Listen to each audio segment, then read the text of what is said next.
సైఫ్ అలీ ఖాన్ కూడా సెంటిమెంట్ ఒకటి ఉంది ఆదిపురుషుల కాలు కానీ పాపం నిజంగా ఒక విషయంలో చెప్తున్నా తంగం మన జాన్వీ కపూర్కిను మన సైఫ్ అలీ ఖాన్కి తెలుగులో ఎక్స్పెషల్లీ తెలుగులో సరైన హిట్ అయితే పడాలి. ఆదిపురుషుతో నిరాశ అంటున్నారు.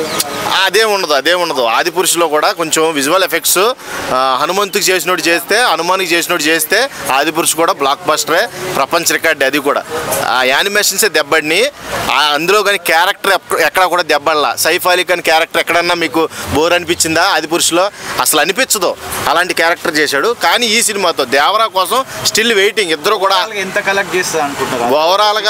ఓవరాల్గా అయితే ఇప్పుడున్న టాపెస్ట్ ప్రీలీజ్ బిజినెస్ అయితే 480 కోట్లు RRR. ఇప్పుడు దాకా 300 కోట్లు చేసింది. అంటే బాహుబలి ప్లేస్ దగ్గరికి వెళ్ళింది. బాహుబలి 2 నుండి 7 వరకు కూడా మొత్తం రికార్డులన్నీ ప్రభాసియే. ఈ ప్రభాస్ రికార్డుని ఒక్కదాన్నన్నా సరే బ్రేక్ చేద్దని ఈ సినిమా రిలీజ్ అయ్యే లోపల నేనైతే బలంగా నమ్ముతున్నా. రిలీజ్ అయిన తర్వాత సునామీయే. ఇక దాన్ని ఆపలేం మనం, ఆ ప్రవాహాన్ని ఆపలేం, కొట్టుకుపోతారన్నమాట.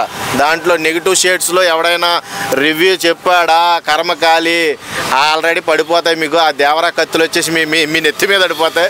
జాగ్రత్తగా ఉండండి, ఒళ్ళు దగ్గర పెట్టుకొని చెప్పండి. Positivity main important. మనకు ఇప్పుడు దాకా జరిగిన బిజినెస్ కంటే ఫస్ట్ రోజు వచ్చే టాకే మెయిన్ ఇంపార్టెంట్. ఆ టాకును బట్టే సినిమా అనేది లెగుతుంది. మీరు ఎవడైనా సరే నెగిటివ్ స్ప్రెడ్ చేశాడా మీకు ఖచ్చితంగా వీపు విమానం మోత ఎక్కిపోద్ది అన్నమాట, మామూలుగా ఉండదు.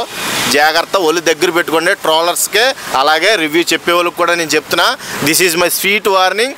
ఇంకొకసారి ఇలాంటి పెద్ద హీరోలను ట్రోల్ చేయాలన్నా కూడా మీకు ఉచ్చ పడిపోద్ది అన్నమాట. ఆ రకంగా కొడతారో జాగ్రత్తగా మీరు దాన్ని మనసులో పెట్టుకొని దృష్టిలో పెట్టుకొని ఫస్ట్ రోజు మనం మ్యాక్సిమం వచ్చే టాక్ ఆధారంగా సినిమా బజ్ అనేది పెరుగుద్ది. ఖచ్చితంగా కొరటాలు అయితే మంచి ప్లాన్తో వస్తున్నాడో ఈసారి మొత్తం ఇండస్ట్రీని ఒక ఊపాలని అయితే చూస్తున్నాడు. ఖచ్చితంగా ఈ సినిమాతో ఎన్టీఆర్కి కెరీర్లోనే నెంబర్ 1 సినిమాగా నిలుస్తుందని దేవరా నేనైతే మనస్ఫూర్తిగా నమ్ముతాను. ఓకే.